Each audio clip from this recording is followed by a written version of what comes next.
Good morning, kids. Today we're checking out a brand new video from Dead Meat in the kill count for the 1996 movie From Dusk Till Dawn. So let's hop in and see who clocked out this movie. Because, you know, some people clock out. You know, I'm not going to explain it. Move on. Welcome to the Kill Count, where we tally up the victims in all our favorite horror movies and show you how they were made. I'm James A. Janice, and today we're looking at From Dusk Till Dawn, released in 1996. Real quick, if you're the kind of person who likes to be surprised by movies, maybe go ahead and watch this thing right now without any further info. Rarely does a movie shift this hard, and it'd be a delight to see it unspoiled. But even in this intro, I'm gonna have to talk about what happened, since, after all, they included it in the marketing. Okay, still here? Ooh. Great. From Dusk Till Dawn follows a pair of bank robbers who take a family hostage in order to escape to Mexico. Once there, the movie suddenly turns into a ballsy, bloody vampire flick with a whole lot of kills. From Dusk Till Dawn is a big indie film made by big indie filmmakers, directed by Robert Rodriguez and written by and co-starring Quentin Tarantino. After meeting at a film festival where both their debut features screened, Tarantino and Rodriguez became close friends, bonding over an intense interest in film. They'd collaborate again on 2007's Grindhouse, each directing one of the features of that double bill. Tarantino was at peak power here, coming off a writing Oscar win for Pulp Fiction. He's one of those filmmakers who's kind of a mini-genre unto himself, like Wes Anderson or Tim Burton. There are recurring visuals and themes that make it recognizably Tarantino. Dusk is no different, and has plenty of direct references to his first two films, from specific shots to specific hamburgers to specific lines. Okay, Ramblers, let's get rambling. But Tarantino's only one half of this equation. This is a Robert Rodriguez film, and no one should misattribute his work. We don't need another poltergeist on our hands, know what I mean? Rodriguez was, without question, the director of this film, although Tarantino did make suggestions from time to time. Of course, I didn't want to do it, even if it worked, so that he couldn't later say, see, I directed the whole movie. Rodriguez, who was only 26 at the start of filming, was very hands-on on set. Just like with his previous projects, he'd often take the camera and film shots himself, even if it meant rolling around on a skateboard dolly on his back. He also seemed inseparable from his guitar during the shoot. Dude looks like a filmmaking bard or something.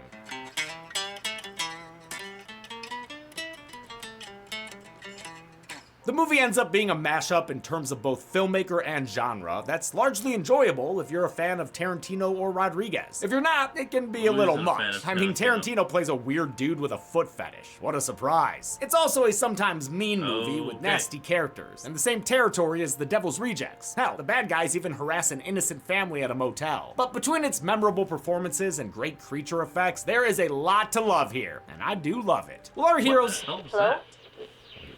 Guys, I'm in. It's time. All right, team. Today's sponsor, Manscaped, has mastered the art of... Alright, here's what we're gonna cut. And I think we're good to go. your own Performance Package 5.0 Ultra. You can care for your family. Free shipping, fight the dusk. Let's find out and get to the kills. Okay, here we go. Right into it. The movie begins on a dusty road. Texas Ranger Earl McGraw stops at a liquor store to get a stiff drink or 12. He's gonna need them. A nearby bank robbery has left 8 people dead, and the perps will be passing through here on their way to the Mexican border. Earl heads to the bathroom, and we see those bank robbers are already here, complete with hostages. Easy to miss on a first-time watch, but you can actually see them when McGraw walks in. These are the Gecko brothers, smooth criminal Seth and whiny little bro Richie. Seth tells Pete the clerk to be cool, Petey Bunny, but Richie says he saw Pete signal the Ranger. It's a lie, though. This psychopathic creep just wants an excuse to kill. He proves it when McGraw returns, abruptly executing the Ranger by gunshot to the head. God, his twitching is so fucked up. Despite dying here, the character of Earl McGraw would be reprised by actor Michael Parks in Kill Bill Volume 1 and both segments of Grindhouse. A shootout ensues, during which Richie is shot in the hand and the 2 hostages escape. Before Pete can crawl away, Richie shoots out the booze behind him, and Seth improvises to start a fire and flambe the poor bastard. A dude in a burn suit jumps out and fires off some last shots, but Pete is killed when the brothers pop a cap in his ass, and no cap, pop his corn. I believe it's stunt coordinator Steve Davison doing this fire stunt. It's always fun to watch the people with fire extinguishers rush in, but it's not always fun to see the performers wear face masks of other actors. This shit's gonna haunt my dreams! Outside, Seth scolds Richie for making a mess of things.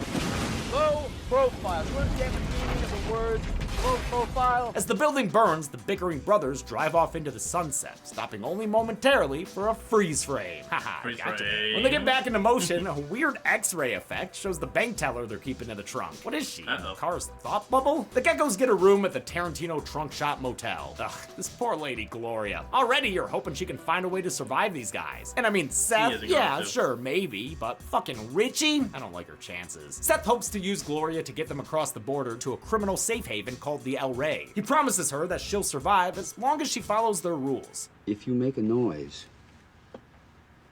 Mr. 44 makes a noise. The brothers' path of destruction is covered on the news, which has its own kill count going on. They're boosting their numbers with off-screen victims, though. And we don't do that kind of sensationalizing here at Dead Meat. Oh shit, were these two killing people in Springwood's jurisdiction? Because that's the Sax man himself, the late John Saxon, as an FBI agent. We've seen him in Black Christmas and A Nightmare on Elm Street, of course. And though his cameo here is quick, I'm still glad we got a big old face full of Sax. Seth has to go tend to some things and unwisely leaves their hostage with his paranoid little bro. Things Nope, that immediately ain't good. start to suck for her. You wanna come over on the bed and watch TV with me? Aw, Nope. man, the I'm news fine just here. told us that Richie is a sex offender. For the love of God, dude, leave this poor woman alone. Yep. Come on, your shoes.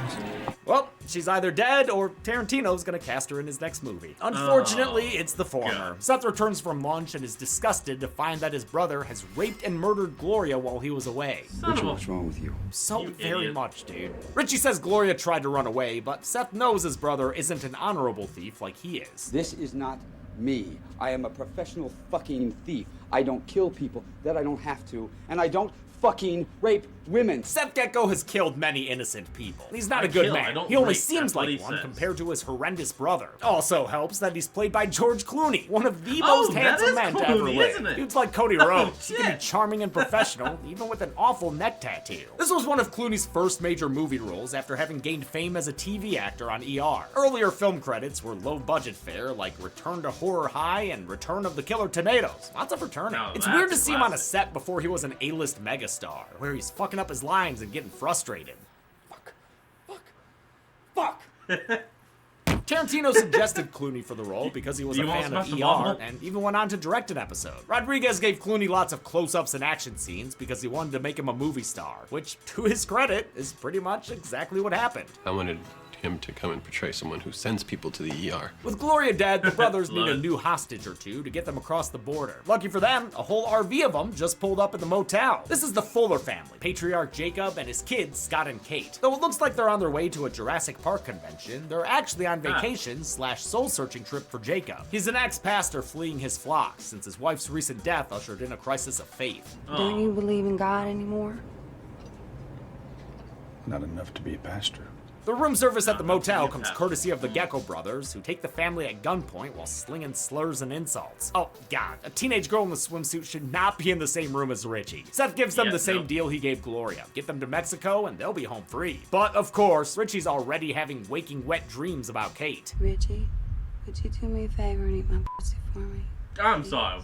No, you weirdo, she didn't actually say that. And stop staring at her feet! They head to Mexico, never to make it to their convention. Damn, Jacob was a shoo-in my for the God. John Hammond cosplay contest. During the drive, Yeah, Jacob it reveals was. his wife was killed in a car crash that left her slowly dying for 6 hours. Seth commiserates in his own special way. Those acts of God really stick it in and break it off, don't they? Yes, they do.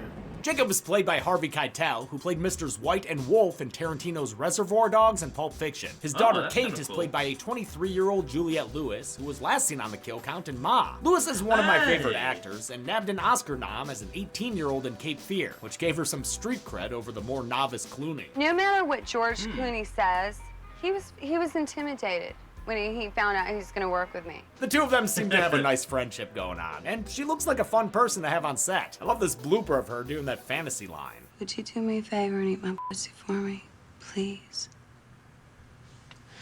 I'm hamming it up. Let me just say, do one more. I'm just sweating. That fucking coffee is crazy. Prior to this film, Oh, Lewis God. had just appeared in Natural Born Killers, another movie that started life as a Tarantino script. At the checkpoint, Jacob and Scott Right, talk to cool. Border Control while the brothers hide with Kate in the bathroom. A sibling spat nearly blows their cover, but Seth knocks out Richie and Kate covers Thank for them you. by pretending to be on the pot. Okay, Officer Looky Loo, you can go now! The group gets into Mexico, making Seth very happy, again, in his own special way. We're fucking in Mexico, you little piece of fucking shit. He directs Jacob to the Rendezvous, a wild and dirty desert oasis known as the Titty Twister. This biker bar has invested heavily in neon lights and pyrotechnics, as well as a hype man standing out front with the curious name of Chet Pussy. Wonder why he's called that. We got white pussy, black pussy, Spanish pussy, yellow pussy. Oh, okay, that makes sense now. We got hot He's got plenty pussy, of, cold pussy, we got wet cats. pussy, we got smelly pussy. What? Hope Why we do you got some have so many gynos on cats? hand too, because some of that don't sound right. Chet is played by Cheech Marin, one half of the stoner comedy duo Cheech and Chong. Cheech also shit. appeared as the border control guard earlier, and would work with Rodriguez again in Spy Kids. Hopefully, not playing Chet Pussy. Seth beats that pussy up to gain entry, with Richie doubling back to kick him while he's down, the little creep. Seth prefers his cheap shots in the form of liquor, so he gathers the group around a bottle of whiskey and gets the kids started young. This bar is a hell of a set, and a hell of a censor job for my editors. Oh. Poor editors. The clientele includes tough customers like Frost, who'd rather stack up dominoes than shack up with dancers. Another biker, the aptly named Sex Machine, uses a phallic firearm to scare off K&B co-founder Greg Nicotero in a cameo. No, Sex that's Machine's cool. an That's effects cool. machine, since he's played by Gore Daddy Tom Savini, who would go on to act again for Tarantino and Rodriguez. It's fun to see these two effects artists together, since Savini helped Nicotero break into the business back on Romero's Day of the Dead. This is Greg Nicotero. We've known each other for many, many years. The revelry is interrupted by bartender You Razor. know, hold on. I actually really like it when James actually goes like into depth about the actors and the people that actually brought the movie together, because you get to see how they saw it out, see who it actually is, be surprised, but then also see how the friendship just grew and grew and how they became like best of buds. Charlie, played by Danny Trejo, a four-time kill count Oh, veteran shit! and Rodriguez regular. Charlie's here to hype up the Danny night's main event. Trejo, The shit. mistress of the macabre, The the voice epitome does, of yeah. evil, kneel and worship at the feet of Santanico Pandemonium. Santanico and her serpentine sidekick perform a dance, giving us one of the sexiest appearances ever put to celluloid. Savini's gonna have to fabricate himself a new jaw, since his just fell to the floor. Even had other dancers getting hot watching her, and this is her job. The role of Santanico was originally written for Madonna, but was changed when Rodriguez wanted to incorporate more Latin lore. Tarantino suggested Salma Hayek, based on her dancing in Rodriguez's segment of the anthology film 4 Rooms. She had already worked a bunch in Mexico, but had just broken through in Hollywood the year prior in Rodriguez's Desperado. She was actually terrified of snakes and had to do extensive reptile research and use hypnosis to get comfortable dancing with one. So I had to learn how to go on trance so that I could overcome my biggest fear. How to get that mental switch. So I was on trance when I was doing that dance. It was worth it. Her performance here is legendary. Kim Kardashian dressed up as the character just last Halloween. Does it add Oh, that's anything to the actually film? I mean, yeah, she's kind of hypnotizing everyone. But in any case, I can tell you exactly why it was written. Yeah, I'm sure Richie's the guy this chick would pick out of the crowd to do this to. God damn it, Quentin. The footsie fun times are cut short when Chet comes back inside to confront the brothers, backed by Razor Charlie and another bouncer named Big Emilio. In the ensuing fight, Charlie widens the hole in Richie's hand, but then stands there long enough for Richie to take the knife out and stab him with it? What the fuck? The brothers manage to fight their way out, making sure to do it in Tarantino style. You know, I loved early Tarantino as much as the next millennial film bro, but I am glad his later films were a bit more varied. Now, you may have noticed there were no kill graphics during that fight. If you're wondering why, well, get a gander of the green blood on that knife. Turns out this club is run by undead vampires, motherfuckers! Goddamn shit-sucking vampires! And the best thing about them is that their first victim is Richie, when Santanico chomps into his neck. Seth manages to shoot her off, but not in time to save his brother, who bleeds out to death. He won't be missed. The bar staff bars the exits, and all hell breaks loose as they turn the crowd into a biker buffet. Dinner is served. Oh, 90s CG. How charming you are. A kill fest breaks out, and I can count 7 off the bat as throats are slit, throats are bit, heads are thrown, and corpses are slapped like the bass. Bet those notes are wet. And I'm not sure how that saxophone works, but it looks cool. Frost and Sex Machine successfully fight off their assailants, while Jacob leaves his kids behind the bar and just kind of disappears for a while. What the fuck, dude? Chet finishes up a bar snack he was working on, and then turns his munchies towards the Fuller children. You know what everybody says about me, huh? I suck. Boo! Ew! Annoyed by his bad joke, Kate feeds him her cross necklace, causing him to get all gross and spurty. Oh shit, and spew out his eyeballs like a deadite? Fuck yeah! Frost manages to fight off 4 lady vampires and turns the table on them using a turntable. That's efficient. Ooh. Bartender Charlie goes all Chewbacca on another patron. He should have let the vampire win. Then he notices Sex Machine nabbing himself a 6-ball with a pool stick, or rather more like a pool steak. Wow, nice and tidy little pile he's got going there. That's Charlie sizes up the competition, but Sex Machine whips him into shape, sinking a last shot into Charlie's chest. He even calls the shot as the vampire's body melts down. 2 eyeballs, corner pockets. Santanico bats Seth around, pun intended, and gives him a dress-down dressing down. You'll be my footstool. Oh, sorry, lady. You've got the wrong gecko. He shoots the chandelier above her, which impales Santanico and turns her into a not-so-eternal. Wait, a metal chandelier counts as stakes? That doesn't seem right. Jacob returns from wherever he was, just in time to face off against Big Emilio, who's walking around breaking necks like nobody's business. At this point, I'll also go ahead and add the 9 dead and dying victims we see in the background here. Frost steps into the fight with a one-liner that wouldn't be as badass coming from a different actor. Yo, Monkey Man. Anything you got to say to them?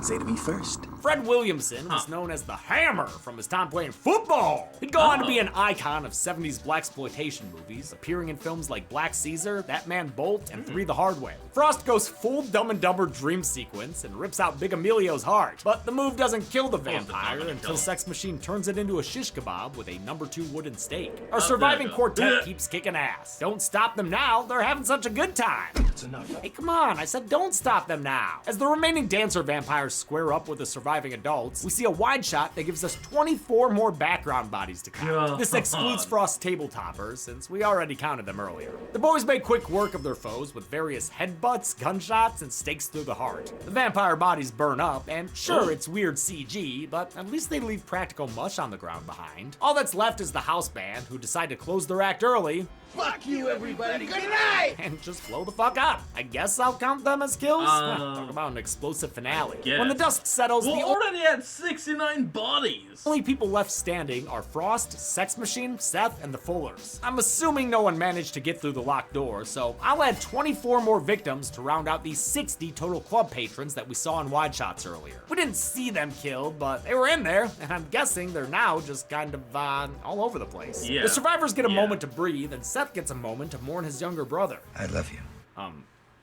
Why? Don't forget though, this is still a vampire movie. Right. Richie's back, but not for long, so don't worry, okay? After a brief hesitation to put his brother on the kill count a second time, we get to see Richie die again when Seth hammers a stake into his chest and gives him heartburn. This movie's effects extravaganza comes courtesy of the legendary K&B Effects. The whole film actually originated with an idea from co-founder Robert Kurtzman. He wanted a movie that would promote K&B's work, so he wrote a 24-page treatment that was expanded on by Tarantino, who at the time was still an unknown video clerk. Tarantino wrote the script for only $1,500. In return, K&B did the effects on his first feature, Reservoir Dogs, for free. Kurtzman would struggle to make the film for almost a decade until Pulp Fiction's success got studios interested in the project. This crew's not in the clear yet, since a legion of vampire bats has descended on the titty twister. Even worse, the dead patrons have begun to turn as well. One legless vamp gets a hold of Kate before she's saved by a deuce Sex Machina. What's your name, Julie? Kate, what's yours? Sex Machine. Pleased to meet you, Kate. Another trucker attacks the group, but he's promptly defrosted by a matchbox and a whole lot of fire. The gang sets out to stake the dead bar patrons before they have a chance to rise as vampires. Sex Machine quickly puts down 3 without any hesitation, but this level of violence is new for Kate. She only finds a resolution when a jump scare jumpstarts her into action. Man, I love Juliette Lewis's physical comedy here. Awesome work, great job! Sex Machine gets the short end of the stake though, since as he puts down one more vampire attacker, his arm is bitten in the process. He pulls the classic zombie movie hidey-ho and conceals the bite from the rest of the group. For all the on-screen mayhem, From Dusk Till Dawn was just as chaotic behind the scenes. The movie had a familial crew who had previously worked with Rodriguez or Tarantino, or both. At the same time, conditions were often rough, sometimes shooting in 120-degree weather or for long hours without breaks. I think we worked 18 hours today.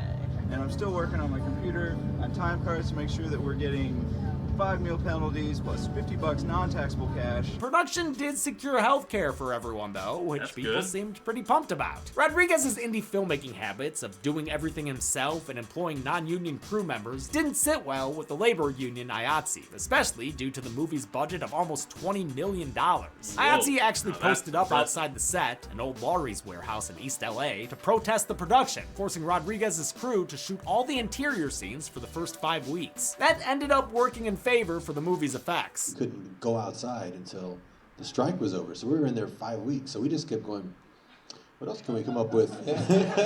They were coming up with gags and kills on the spot, with Nicotero running back to the workshop to see what they could do. Judging from deleted scenes, they filmed way more than they could fit in the movie, including a Mortal Kombat fatality-looking kill, and one where a guy's decapitated by some thing-like tummy tea. There's an excellent feature-length documentary about this movie's chaotic production by filmmaker Sarah Kelly called Full Tilt Boogie. It's a cool look at the filmmaking process. It features interviews with all sorts of crew members, from the truck drivers to the craft services guy, from the second AD to the assistants to Quentin Tarantino and George Clooney. I hate going to Taco Bell for him. I highly recommend it if you're interested in an in-depth look at what a movie set is like. Everyone regroups to talk vampire killing strategies, which includes fun genre references from genre veterans. All you gotta do is put 2 sticks together. You got a cross. Yeah, he's right. Peter Cushing does that all the time. Seth thinks their greatest weapon will be a man of the cloth, so he tries to reactivate Jacob's holiness. Are you a faithless preacher?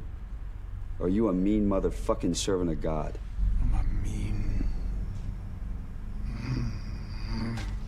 servant of God.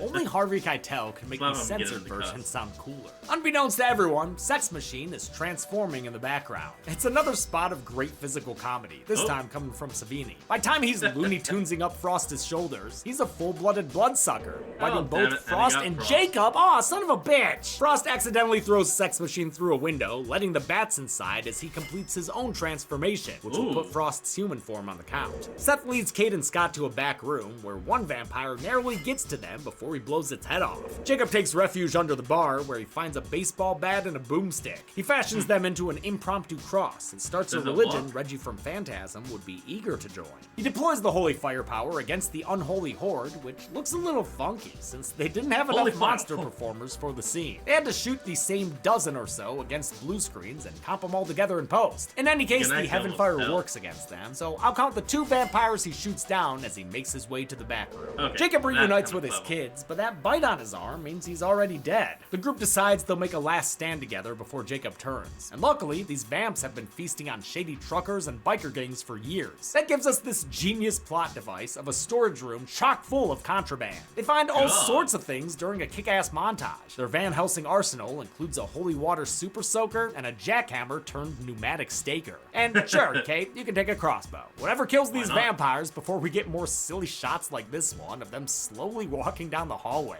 They're looking like the cave dwellers from the Descent here. Before they leave, Jacob makes his kids promise to kill him when he turns, even threatening to do it himself right now if they don't. Goddamn, God-man! In an earlier draft of the script, Jacob gave a speech that was eventually retooled into the Ezekiel monologue from Pulp Fiction. With the children sufficiently traumatized, the group wades into the vampire soup. In the ensuing brawl, the humans score 13 kills using crossbows, cross guns, a jackhammer heartjacker, and a couple of holy water hand grenades. Seth is attacked by a mean lean sex machine, but manages to steal his whip, using it to decapitate the bat biker. This machine must run on Energizer though, because it keeps going. Kate finishes him off with her crossbow. Oh, wait a minute, no she doesn't. There's still another stage to this mini boss fight, as Sex Machine's body pulls apart to reveal a nasty looking rat man. It almost takes a bite out of Seth, but he kicks it into a nearby fire, finally decommissioning Sex Machine. But I ain't putting this last version of him on the count, since it was more rodent than humanoid. That nasty Master Splinter was actually a $40,000 puppet with a remote-controlled head and cable-controlled limbs. I can't believe they really set it on fire for the death scene.